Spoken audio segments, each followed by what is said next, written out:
Good morning. Thanks for joining us. You're in the right place. We're just going to give it one quick minute here and we will get started.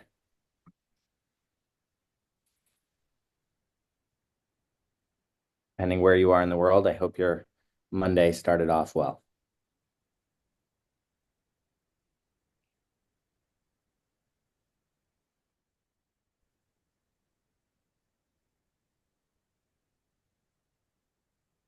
Okay. Looks like people are still trickling in, but we've got a quorum, so we'll get started.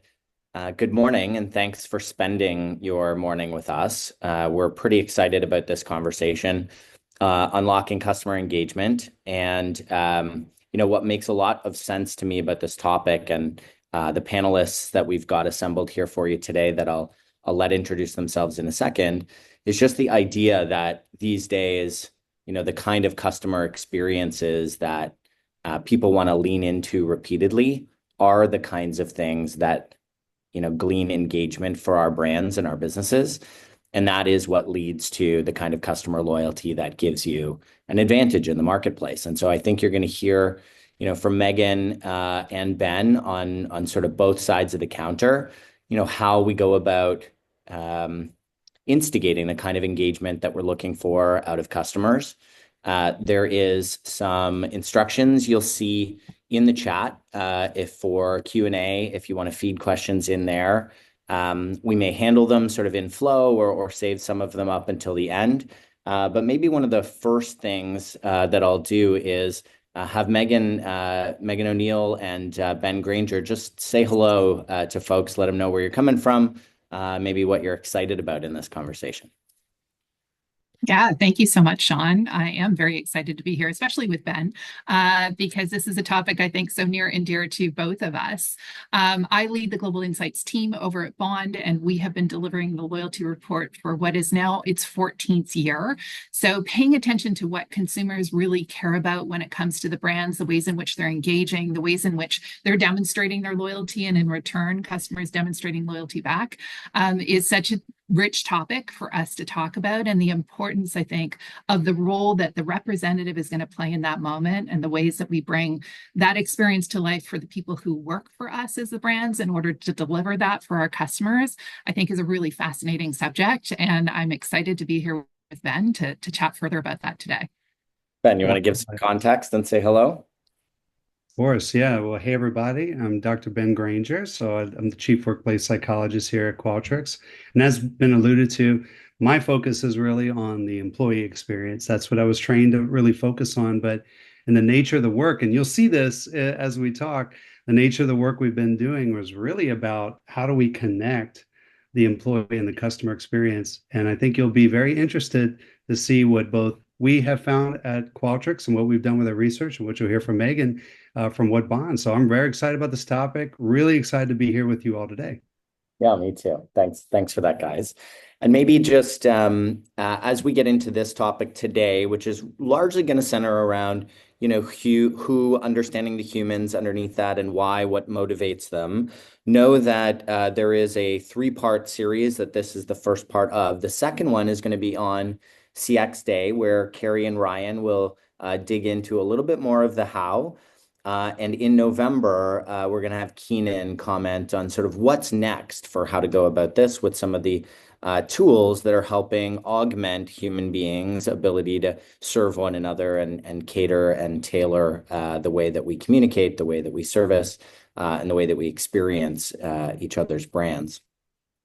One of the things that I hope you listen for today is maybe if you're on the journey in sort of the light pink across the top here, you're sort of anywhere on this spectrum, as your eyes, kind of glance over some of these things, you might recognize a mission that you're on, maybe ways to put more effective strategies in place around customer experience or how to optimize something that's going on in the operations of the business in order to have those right outcomes for end customers.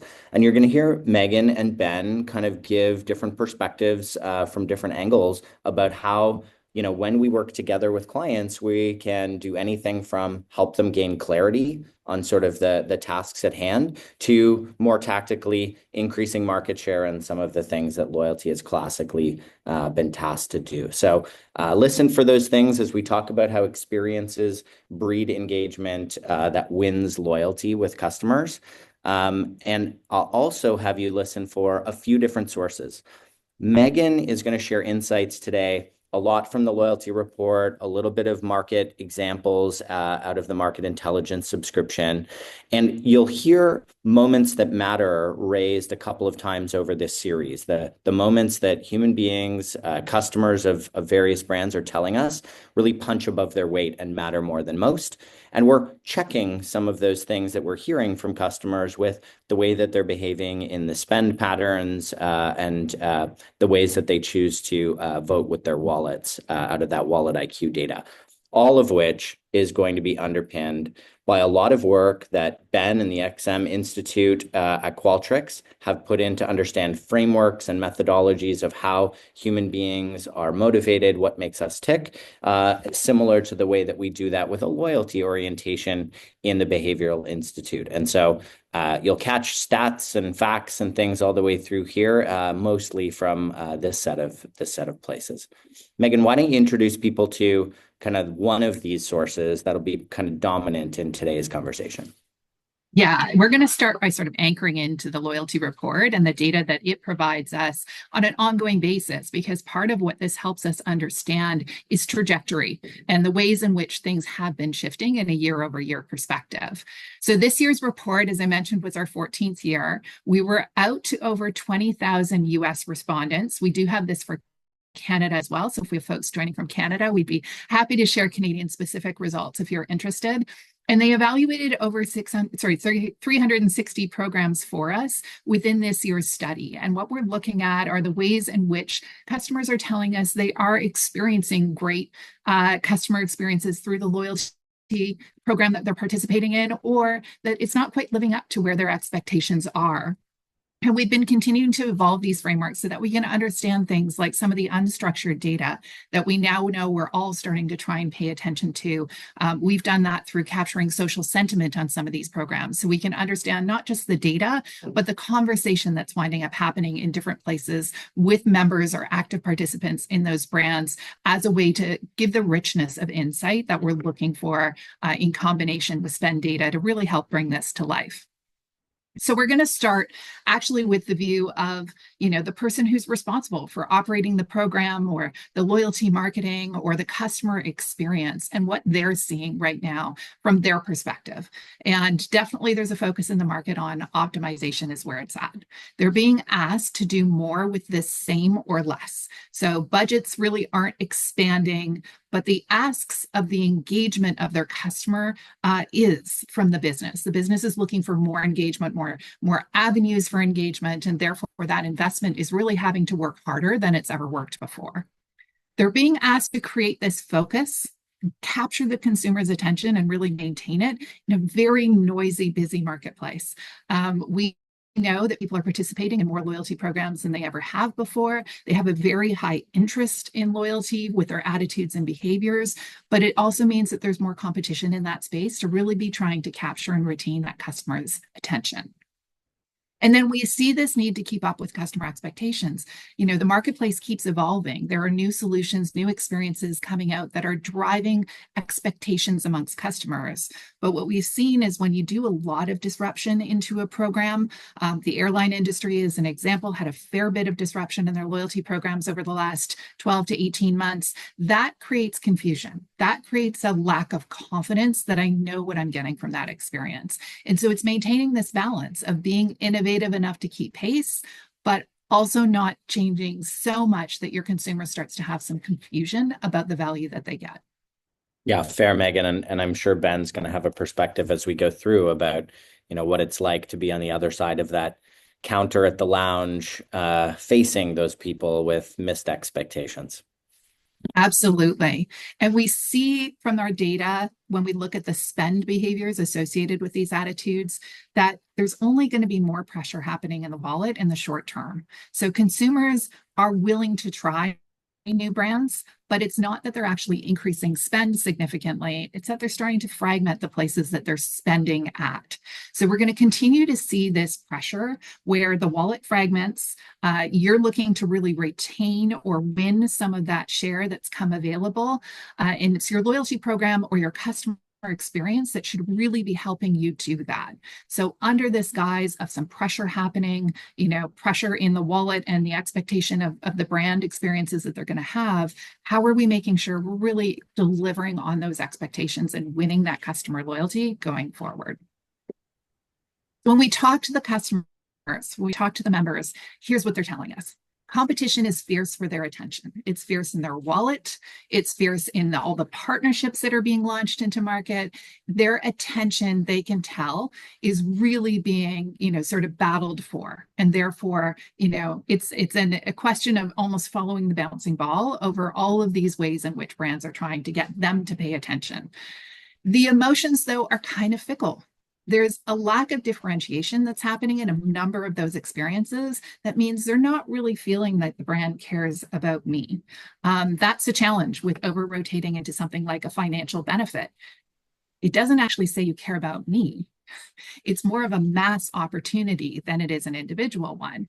And it's those human interactions that we're going to spend our time on today and that experience of program communications that really drive that feeling of being more than just a number in the program.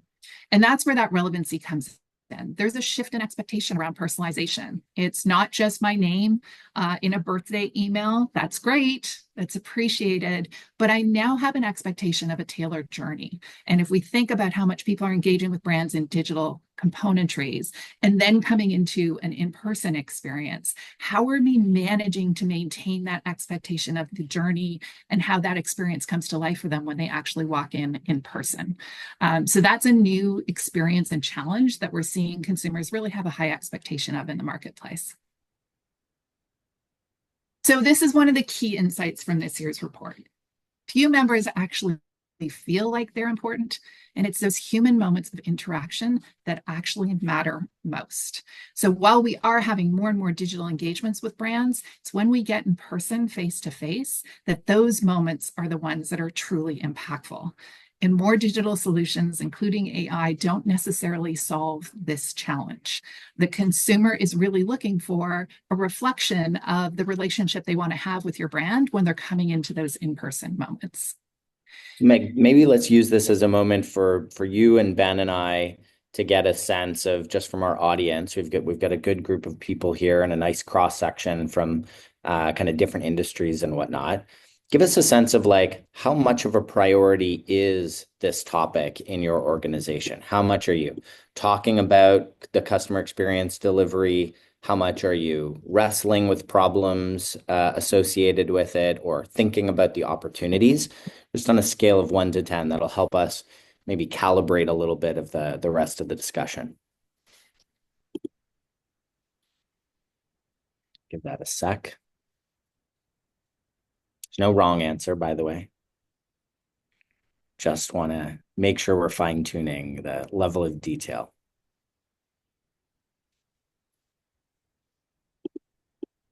Okay, maybe let's pull up those results. Okay.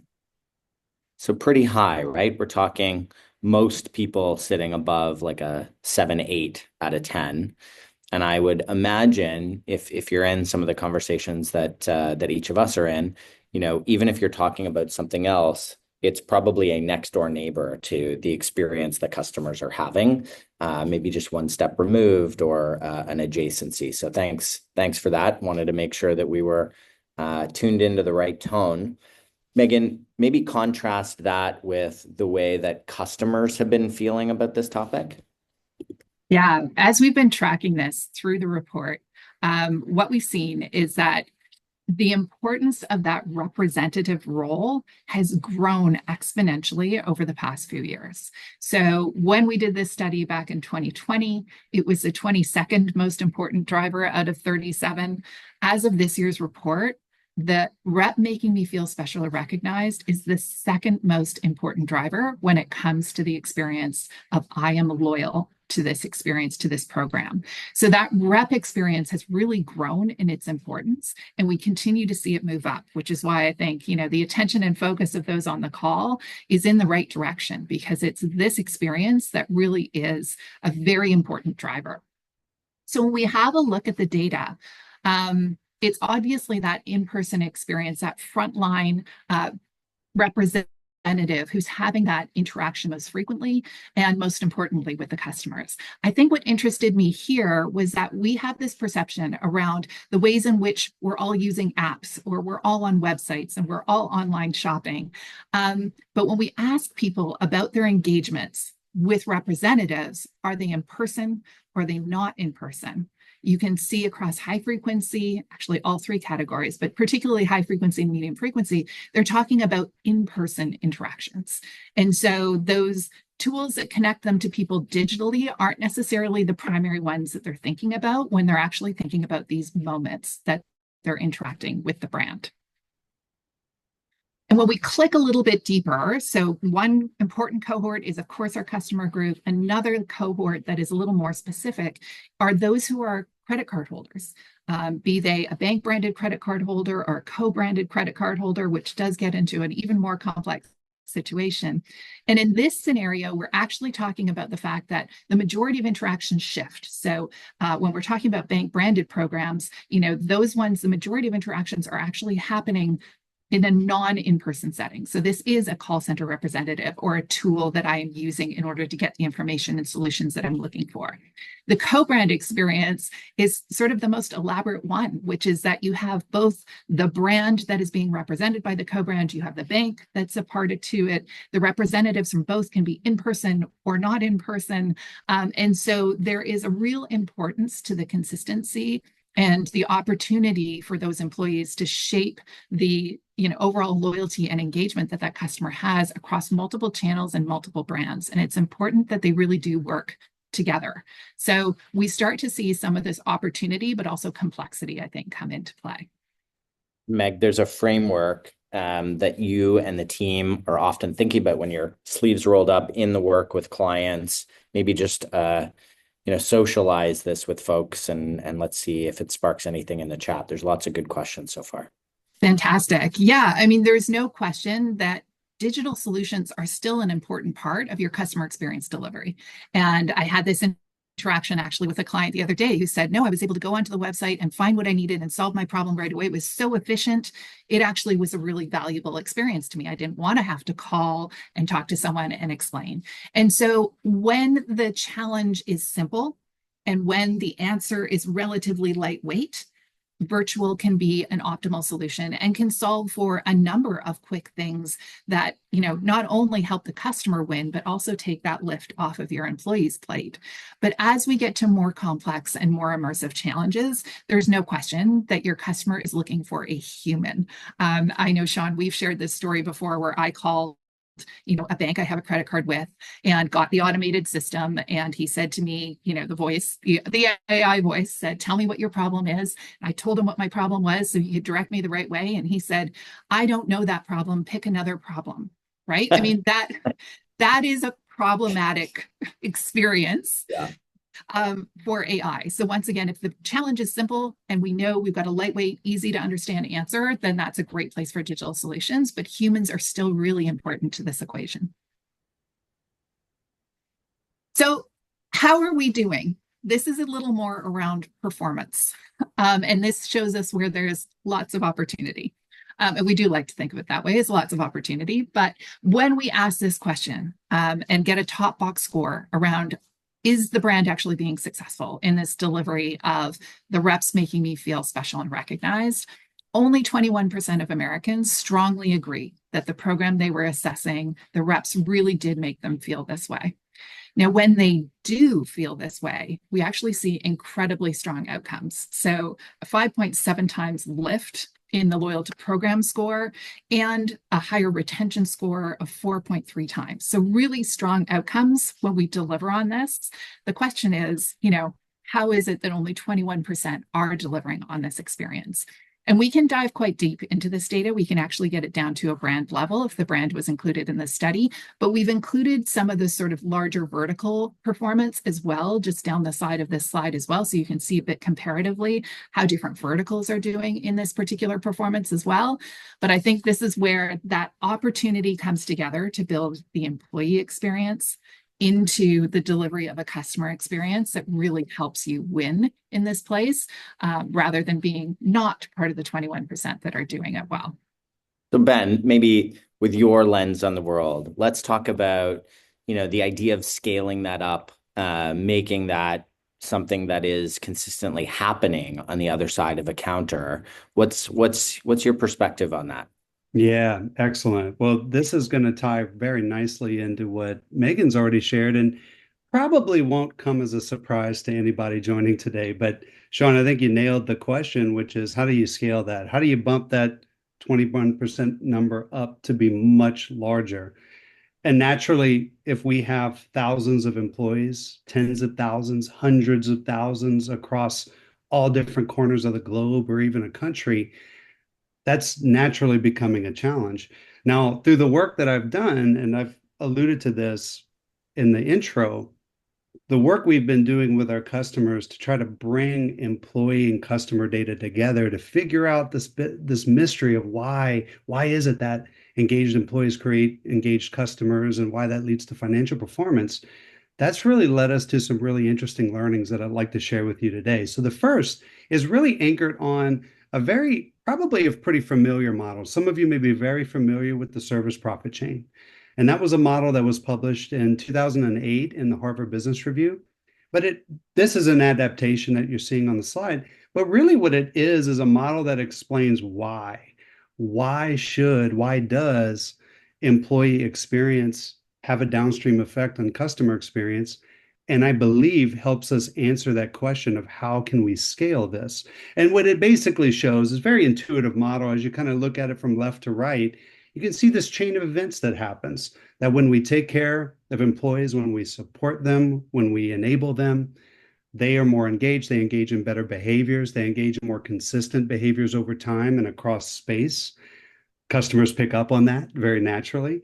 And then, of course, that leads to those more powerful human to human connections that Maegan alluded to that drive loyalty up. And of course, we know that when customers are more loyal, they purchase more, they renew their service, they tell their friends about it, and that drives very good financial performance. And we all intuitively know this. We're all consumers. When we go into a restaurant and we can tell that the hostess is glad to be there, the host is glad to be there, or the waiter, the waitress comes to our table and they're having a good day or a bad day, it makes a significant difference. Or if we go into a location and we are a flight and we can tell the ground crew and the flight crew are in a grumpy mood, that makes a difference. It makes a real tangible difference in our experience. And so what we've been doing in our client work is actually modeling this analytically. And so as we shift away from the service profit chain, we've actually adopted another model that we believe is more accurate in terms of how this actually plays out in real life. Now, the service profit chain is great, and it actually is very well supported, but there's a few challenges with it. One is that it kind of demonstrates this left to right one-way street, as if, hey, if we take care of our employees, if we care for their needs and we support them, they're going to be more engaged. That's going to lead to more engaged customers and better financial performance, which, by the way, is true. That will happen. But what we have learned is that as we've started looking at this data, collecting both structured data, survey data from employees, from customers, and unstructured data from employees and customers, and modeling these things out analytically, that it's not just as simple as a one-way street. And as you can see in this model, there are some feedback loops here. And take a very simple example. You'll see that, loyal customers lead to prouder employees. We often think of that. Yeah, engaged, proud employees will lead to engaged customers. Absolutely true. But the opposite's also true. And you can think of a very common example, call centers. You have a call center rep comes in, starts doing a great job. Hey, great. Time to get promoted. So now, good news, you get to deal with our most annoyed customers. And so what that tends to do is all of a sudden somebody who's a really good call center rep can get really burnt out very quickly from dealing with frustrated customers over and over again. Or imagine those times when we've been on a flight and the entertainment system's down, or they ran out of our favorite soda toward the back of the plane. What's that going to do? Well, it's not only frustrating for the customer, but now that's going to start wearing and tearing on the employee. Now, that's going to happen every now and then, but if that happens consistently, now you start to get what we would call a vicious cycle and a spiral downward. So we call this model the virtuous cycle. And in my assessment as a consultant and as a researcher, I really view this as a choice. I view this as a choice that organizations make. You can either create a virtuous cycle where these things self-propel each other, or you can choose to neglect it by not measuring it, by not paying attention to what's going on the customer side or the employee side, by not investing in those areas and not knowing what those levers are to pull. And if that happens, this will become a vicious cycle. And as Maegan pointed out, you're going to lose customers. You're going to lose customer loyalty, and you're going to lose the financial benefits that come from that. And then don't be surprised if you start seeing problems on the employee side too: higher turnover, higher rates of burnout, lower engagement. So this reciprocal nature of this model is really critical. But the question then becomes for most of us, well, where do we start? Where's the pivot point? Yeah. And I would argue that really starts with the employees. So as we kind of zoom in to the employees, and I steal this model, I shouldn't say steal, I borrow it lovingly from my good friend Luke Williams, who was one of the co-authors of the wallet allocation rule. And I've worked with him for many years, and he introduced me to this idea that when we look at organizations and we zoom in on employees in any organization, you can kind of break it down into 3 degrees. The first degree is that group we've been mostly talking about: employees who are directly interfacing with consumers on a regular basis, on the phone, in locations, on site. And this is obviously a really critical group of employees that makes this virtuous cycle go. Obviously, that they are the facade of the organization. The second degree is the people who are building the products and the services. And a question I often ask my customers is, does that group of employees within your organization, do they have direct insight into consumer feedback on products and services? Is that part of what they use to iterate and to change and to evolve? It's a critical group that we sometimes forget when we're thinking about service delivery. And then the most forgotten group, I would say, in this group is the third degree, which probably is most of us. Most of us who are in leadership, who are in shared services, we're providing the support for the second and the first degree. And the takeaway I'd like to leave you with is that whether you are a big fan of the service profit chain or whether you ascribe to the virtuous cycle, they're both very complementary. But basically, regardless of which one you ascribe to, all 3 of these groups are important. And all 3 of these groups have a critical role to play in either creating that virtuous cycle or that vicious cycle. So as we move on to kind of looking a little further, and what have we seen with some of our customers as we've done this work to link employee feedback and employee behaviors to customer feedback and customer behaviors, and even in some cases, financial performance. So I wanted to share a couple of examples with you. First really cool one is Lumen. So obviously a very well-known technology company. In this study, they were primarily interested in their field technicians, people who are going into the consumer's home and setting up their equipment. And as you can see, as you're reading through this, when those employees and those field technicians felt like they were recognized at Lumen by their leaders to deliver good customer experience, they were 9 times more likely than those that didn't feel that way to leave the work site with the job done. Issue resolution the first time, for example. A US-based restaurant, quick service restaurant. This was one that I thought was really fascinating and fun because we were looking at a restaurant level, how do employees, what's some of the feedback that they're giving about their experience? And one of the biggest factors we saw was that when in restaurants where the employees felt like there was a high degree of trust, there was camaraderie among each other, there was good relationships between the employees, customers who went into those locations rated the food as tasting significantly better. So really interesting finding. Adidas, the legendary global retailer, did another fascinating study, again, at a location level. And we're looking at things like, hey, when employees in those locations feel like they're supported and enabled, and they have the training they need, and they have clear expectations, they're getting feedback, employees who are in those locations delivered better customer experience as rated by the customer.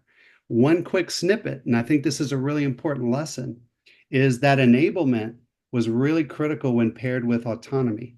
And so one of the hypotheses we had in this particular study was that locations where employees had a higher degree of autonomy to meet customer needs would be a driver of customer experience. But that was only the case whenever those employees felt equipped and enabled. And that's a really important lesson. Enablement and autonomy go together. And then the final one, a healthcare system based in Canada, caring for elderly people. What we found was, and naturally that job is a very emotionally and physically taxing job. So not surprisingly, in those locations where employees felt like their manager really genuinely cared about their well-being, generated substantially higher customer ratings from the family members. And so the upshot of all this is you're seeing that the jury is sort of out on this question of whether engaged and loyal employees drive engaged and loyal customers. This is true. We know that this is true. The question for each company becomes, what lever do we pull? And as you can see in these examples, there were some different levers from industry to industry and from company to company, which makes this endlessly fascinating. Yeah, Ben, and a lot of the work that our two organizations do together, like I often hear clients grappling with, whether it's the degrees of separation that you described earlier, it's the direct influence, that first degree employee in a corporate owned store versus in a franchised organization at arm's length, et cetera. Maegan, you've got some examples, I think, that come to mind around the way to build some of that trust and work around these things. What's your perspective on it?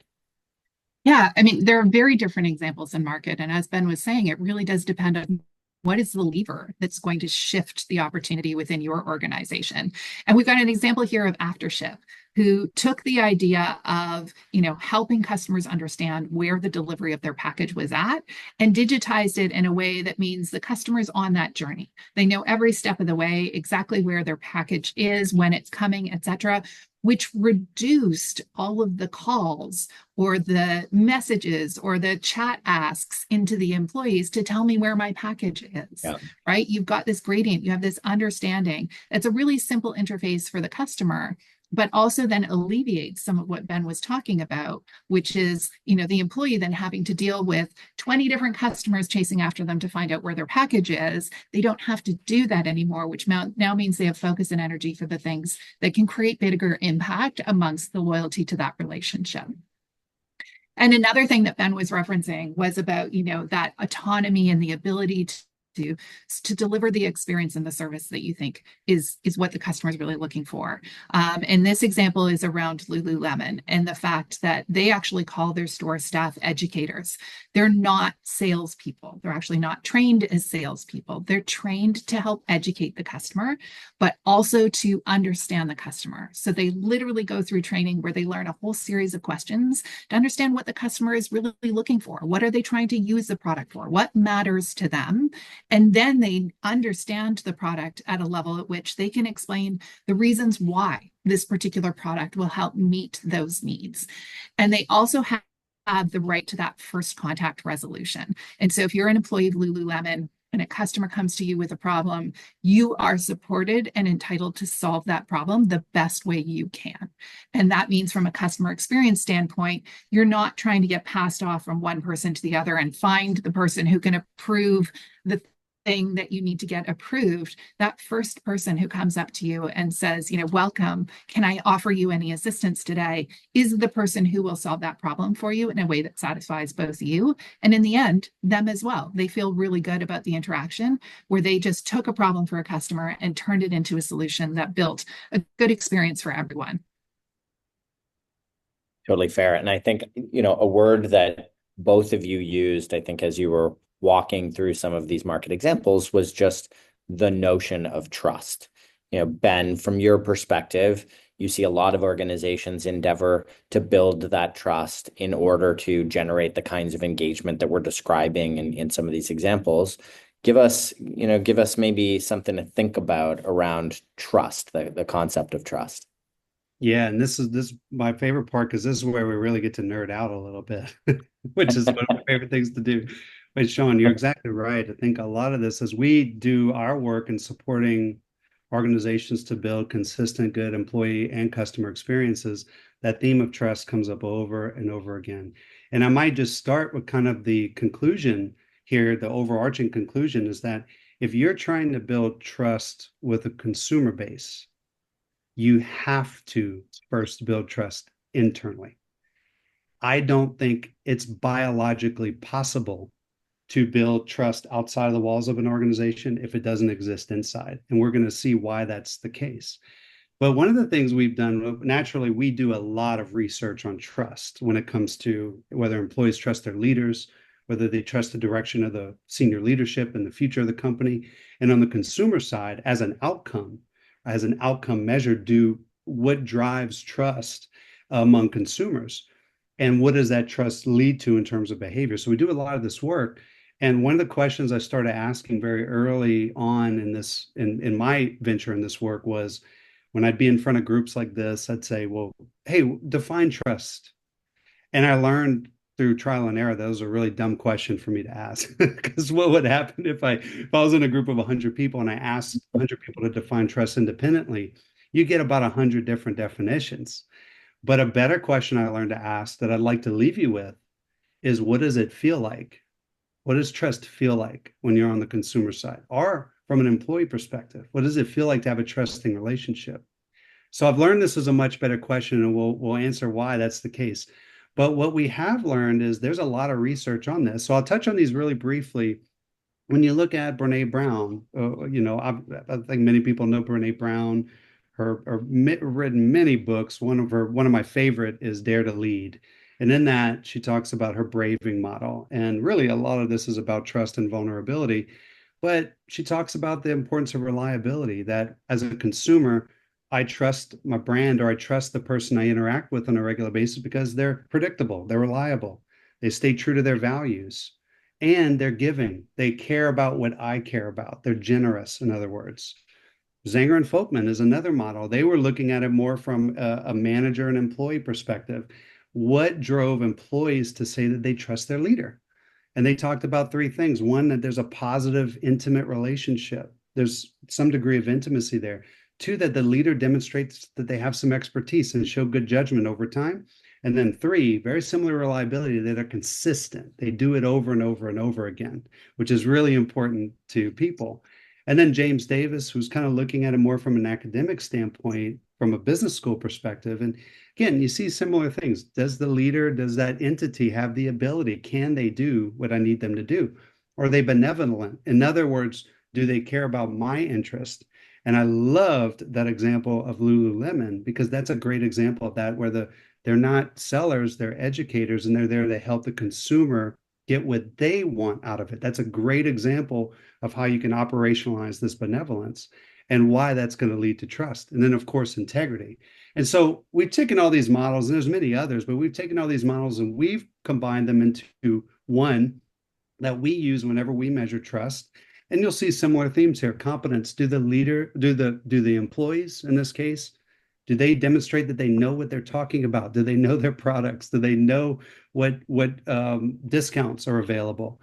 We talked about this in several examples of having equipped and enabled employees. Integrity. As a consumer, do I see you consistently living up to the values that you have there on the wall, or that you have on your consumer branding? Do I see it play out in your behaviors and the way you speak to me? And internally, this often plays out in terms of how employees perceive their leaders behaving. So it's nice to have those cultural values, hey, we're customer focused. That's great. But do we live that out consistently? That becomes a much more difficult question to answer and tackle. And then, of course, benevolence. Are those people, do we care about your interest? And we all know, again, as consumers, if you go into a store or go in a retail location and you're getting pressure saled. Now, I know as a psychologist, Oftentimes when we get pressure sailed, we buy because the other person is more aware of the human biases that are attacking us than we are. But are we likely to go back? No. We're much less likely to go back. We're much less likely to tell our friend about it versus if we go into a Lululemon store, like Maegan shared, and we're getting that sort of treatment where they're asking us, what do we want? And they care about what we want, then we're much more likely to come back. We're much more likely to remain loyal. And that's especially critical, obviously, because it's so easy to switch providers in certain industries. So this leads us to a question. Now that you're kind of armed with different ways of thinking about trust, the question I would love to pose to you, and you don't have to answer in the chat, but just think on for a minute, is do you think your customers should trust your company? And why? Why is that? Give that some thought. Maybe write it down. Should your customers trust you? Now, I've done many workshops like this in person where we're able to kind of dig into these answers. And what I can tell you is that more often than not, when people answer this question, and sometimes we pose this question as, are you trustworthy? What's going to happen is our descriptions of this are going to be very logical. Well, yes, I'm trustworthy, of course, because I do this and I do that and I do that, and therefore people should trust me. Now, people are more likely to say when they refer to their company, they're more likely to say, okay, maybe we're not as trustworthy, but they go through a very similar process. They engage, well, yeah, we do this and we do that and we do that and we don't do this. And therefore, generally speaking, yes, our customers should trust us or no. But what that reflects is a very cognitive way of thinking about this. And we're all, I think to a certain degree, all going to do this. I do this myself. What we sometimes underappreciate is how powerful the emotional component can be. And this is where Maegan started in her talk and talking about why sometimes that loyalty is so driven by this relatively is becoming more rare interpersonal reaction or interaction between the employee and the customer. It is emotional. And this is a lot of why we see that reciprocal relationship. If you remember the virtuous cycle, we talked about how that reciprocity, I also mentioned it's almost impossible. I think it's impossible to create long-term trust outside of the walls of your organization if you don't do it internally. This is where we're getting to why. Why is it emotional? Well, as it turns out, when trust building happens between people, there's a little bit of a release of a lovely hormone in our bodies called oxytocin. And so there's a biological thing at play. It's not just psychological or mental, but it's actually biological. And so when you have a really good interaction with somebody, if you're on a flight or you're in a restaurant and the waiter or the waitress comes up to you and you're having a really good interaction and you see them as trustworthy, what's really happening biologically is you're both starting to release a little bit of this oxytocin. Oxytocin brings people together. This is also a really important finding as we think about employees and customers in highly stressful environments. I fly a lot. That's why you're hearing me make a lot of flight references. So I travel a lot. So whenever there's a delay that you didn't expect, or the CrowdStrike event that just happened, or a reorganization and employees are in a pressure cooker, what we know is that biologically, during stressful and uncertain times, oxytocin release is inhibited. Your body basically shuts that down. And so what that means is it can become much harder to earn and maintain trust, both inside the walls of your organization and outside when you're in very high stress environments. And so this is very important for that third degree of employee, that core, most of us on this call, to recognize is that during those periods of high stress and uncertainty, those are times when we have to double and triple our efforts, communicate more. As you saw in that example, Maegan, they're getting ahead of those questions. They're being proactive. They're getting ahead of the uncertainty. Those are really good ways to operationalize this and to help maintain some trust, even when the you know what hits the fan. I think, Ben, as I hear you describe that, I think those stressful situations, and you used examples like, delayed flights and where something has really gone wrong.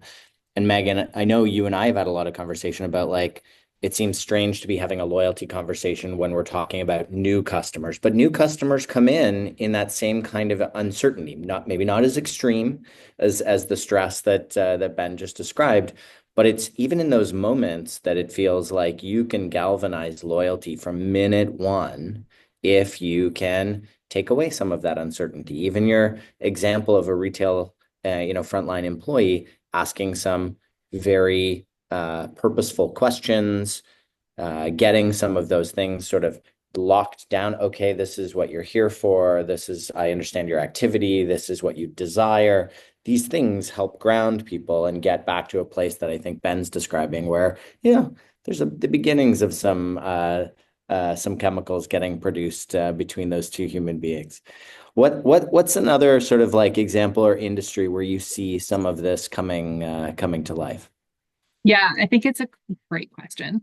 And I also think hotel is one of those interesting spaces because when we think about it, we actually go stay there, right? So our confidence and our trust in that brand to have a successful stay, to actually feel physically comfortable, to be in a trusted environment, to have a good experience is one of those places where there is some of that uncertainty, particularly if we're trying something new. And we think this example is so interesting because Four Seasons does not have a formal loyalty program, as we would call it. They have a number of loyalty mechanics that they use regularly. They have a great CRM strategy, and they have an incredibly empowered front line. And it means when we ask people in the study, are you a member of Four Seasons program, knowing they don't actually have a program, people say yes. And they actually go through a 20-minute study and evaluate the success of the delivery of the experience from Four Seasons for them as a member when there actually is no membership designed explicitly. But it is that experience of everyone in the organization creating an experience that is customer focused and designed to delight the customer that actually brings that sentiment of I'm part of a community and a program and experience that's unique and tailored to me to life. And they do that all the way down to the very front line. So if the door person at the hotel hears you talking about something you would love to do while you're here, as you walk in the door and he's holding it for you, he's actually empowered to go try and make that thing happen. And it's not that he's empowered to go tell the manager so the manager knows so that the manager can tell someone else to. He's actually empowered to go make that thing happen. And it is those moments where not just the customer winds up with an experience of delight, but the employee winds up with that experience of delight that really builds that sense of loyalty and trust that Ben was just talking about. I mean, I think these are all great examples, and I've seen you guys consciously kind of choose different industries where there are different dynamics, at play between, the dynamics between a first or a third level removed employee on that side of the counter, or the expectations of a customer coming in. I think as I let some of that wash over me, I was looking back through some of the questions. Megan, did you see a question there in the chat? The chat was pretty active. There were some in the Q&A as well. Was there a question there from the group that stood out to you?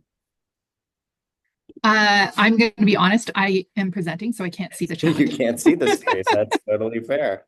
Ben, did you see one that struck you? Yeah, I'm looking right now, Sean. Let's see. I think one of the questions that I saw in the formal Q&A box was just around data, or maybe you just anecdotally might be able to speak to the way that customers react differently. Some of the examples that you gave around Lumen and Adidas, were very clearly about, a US-based, a Canadian-based frontline employee or some kind of interaction that was happening there.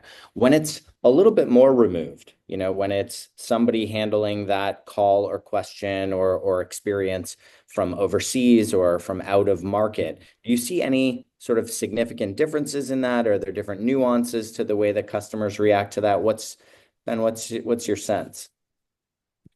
Yeah, I don't know that we have specific data on that I'm aware of, but I would generally think that even when it's a little further removed and it's via a written communication or it's via voice, naturally you're going to lose some of the cues. And we sometimes forget, we don't operate as if this is true, but most things that are communicated between humans are nonverbal. So, but Yeah. again, we don't operate as if that's true. We send an email and okay, done with that. And we assume that what we said and all the intention that was in there is going to get conveyed the same way, which if you've been working for more than a year, you know that that's not true. So, we know that that's not true.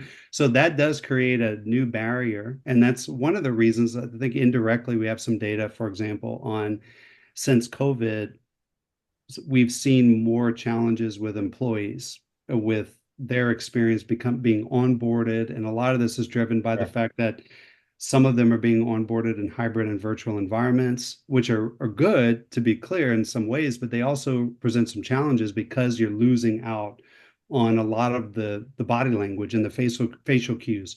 So when it's further removed, what Yeah. that would generally suggest to me is that we have to be more intentional and more frequent in our communications. We have to do it more often. We probably have to communicate and restate things that we don't feel like we should have to restate when we're in person, because we have to remember a lot of the cues that people will get to understand what we mean aren't there. And so Yeah. that's the general guidance I would give.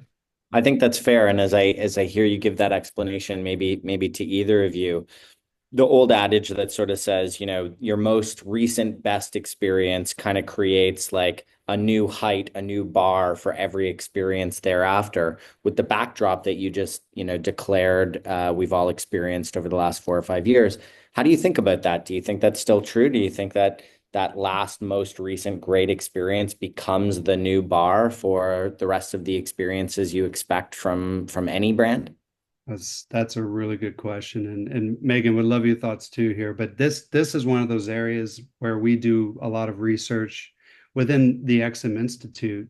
Is where what we're really ultimately trying to do is study what I would consider psychological ergonomics. How does the human mind work, and how do we operate as organizations in a way that accounts for that?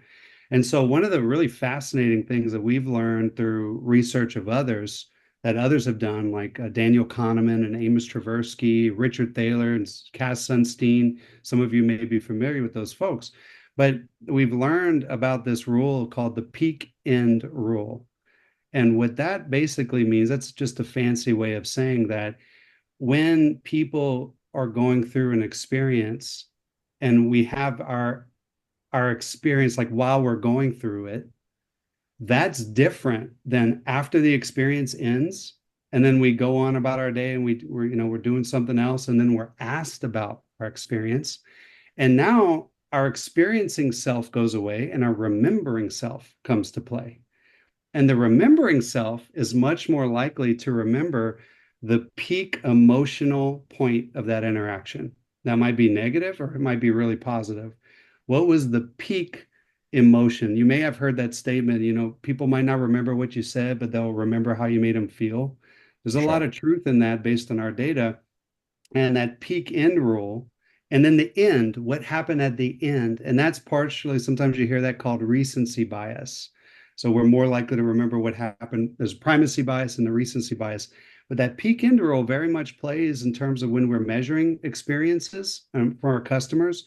We're asking them to remember. They're engaging their remembering self. And the remembering self remembers that peak event, either positive or negative, and it remembers that last thing that happened. This is also one of the reasons why, if you're familiar with service recovery, and look, every consumer is going to go through some ups and downs, but this is why service recovery is so important. When you get to that downswing, really bad experience, bumping it way up, you now can slingshot it up. And a very simple, relatable example I'd give is if you've ever seen a movie that ends like really positively, like Rocky or, whatever it might be, they have to go through a down. Like, can you imagine a really positive movie that ends great that was like all positive? No, they don't exist. You have to go down. So sometimes those downswings that are inevitable are a great way to slingshot it up and make sure that that peak becomes a positive.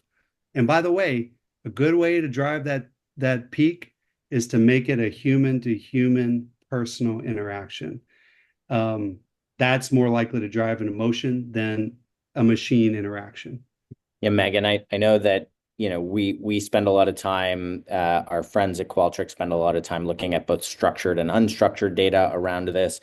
From your perspective, like thinking about the emotion, thinking about that representative, what's your take on that, the recency bias or the peak end rule? How do you think about that? Yeah, I mean, I think I'm very aligned with Ben and taking it from the consumer's perspective and lens, the trust and the experiences that I've built up with you over time, which is really what we're trying to deliver through a loyalty experience, are also the credibility you get to draw on when that down moment happens. And so if you have been successful at creating those moments of trust and of the sentiment of being valued, by the brand, then when that bump comes and that downswing comes, I think you have a lot more opportunity and grace to rebound from that. But I'm also totally with Ben that rebound needs to feel human.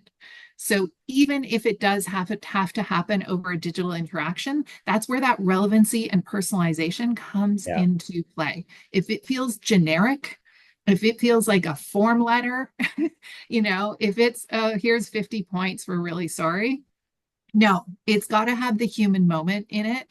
And I think one of the examples that popped into my mind that I think is so interesting is that another program that's not a program, which is Chewy's auto ship program. But I mean, when their consumer calls to cancel the auto ship because they've lost their pet, they literally send a hand note and flowers. Now, for them, that's actually the loss of a customer, a loss of reoccurring revenue, and they're spending money to acknowledge that moment, but they understand the humanity of it. They acknowledge the loss and the hurt that's happened, which means when you get a new pet, which you're likely to do, that experience helps carry over that moment as well. That bridge. Yeah. So I think we have to remember, once again, in those down moments, it can't be something formulaic. It can't be something that doesn't feel like you're not acknowledging that I, as a person, just had this negative experience. So Yeah, it's that's really important how we handle that. emotional human moment. So, Exactly. as folks listening into today's discussion, if you kind of heard some of the things that you see on this screen, like within your organization, you're trying to drive the kind of transformation around the business that puts this kind of, customer-centric philosophy at the heart of all of the business outcomes that you're after. If you are trying to sustain growth, many brands went through a bit of a growth spurt during the last 4 or 5 years, and now it's time to sort of sustain it and keep that momentum. Just know that you've got, a couple of partners here who are used to holding hands with each other, with our clients collectively in order to help their organizations, make this shift. If that is of interest and it's a journey you're on, please reach out. Both Lori and Colin would love to have that conversation and make sure that we understand your particular needs as the human you are and as your organization is doing, to Ben's layers of relationship between sort of we often in this space different than frontline employees, but with customer in mind. And one last thing from us is probably just to continue to tune in. The next time that we get together to have one of these conversations, it will be CX Day. We'll have Carrie and Ryan, if you haven't registered for that, some unique perspectives about, some tried and true frameworks around the 3 E's that these guys would contend, a fourth to consider in that equation. And then stay tuned for November when we start to think about meshing, what is otherwise a very rational feeling conversation around AI with all of the, uniqueness of human emotion and how to actually put it to work for your business. So watch out for those two things. Please register for them and pass them along to friends. And with that, I think I would just say thanks. Thanks to Ben, thanks to Megan, thanks to all of you for tuning in and spending, the better part of an hour with us. We gauged a lot of questions in the Q&A and in the chat as well. And so if we didn't get time, we'll reach back out around those. Thanks to everybody. Thank you so much. Thanks all. Nice to see you all.